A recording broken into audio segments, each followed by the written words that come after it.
Hello everyone, एक छोटा सा चीज़ को समझते हैं। बैलेंस शीट क्यों इक्वल होता है? हमेशा बैलेंस शीट क्यों इक्वल होता है? ठीक है, तो बैलेंस शीट में मेनली 2 साइड होता है, आपको पता है। एक साइड लाइबिलिटीज़, एक साइड एसेट्स।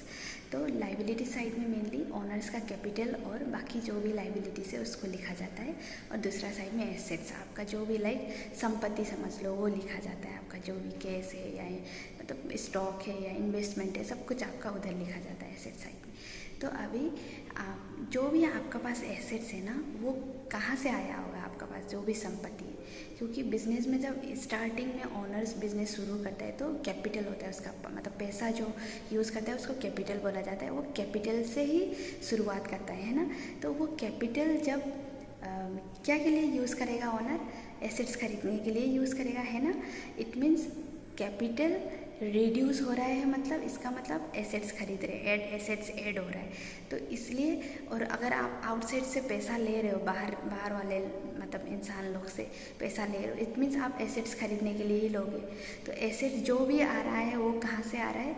नहीं तो ओनर का पैसा से आ रहा है, नहीं तो फिर वो जो मतलब बाहर से जो पैसा बोरो किया है वहाँ से आ रहा है। इसलिए हमेशा आपका 2 पार्ट इक्वल होगा। समझ, फॉर एग्जांपल आपको एग्जांपल देना चाहूँगी। सपोज़ आपने बिजनेस स्टार्ट किया 1 लाख रुपए से, तो 1 लाख में से 50,000 का आपने एसेट्स खरीद लिया, तो कैपिटल 50,000 हो गया, इधर एसेट्स भी 50,000 हो गया, इक्वल। नाउ सपोज़ आपने फिर लोन लिया बैंक से 1 लाख रुपये।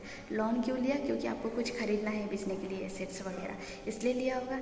तो 1 लाख का लोन बढ़ गया लाइबिलिटीज़, इधर फिर एसेट्स खरीद लिया 1 लाख का आ गया एसेट्स, फिर दोनों साइड फिर 1.5 लाख 1.5 लाख हो गया। तो ऐसे ही हमेशा क्या होता है, बैलेंस शीट में आपको इक्वली ही मिलेगा बैलेंस शीट।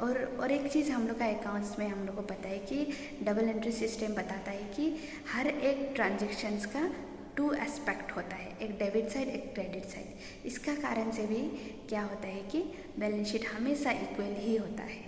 तो यही समझाना था। Thank you for watching.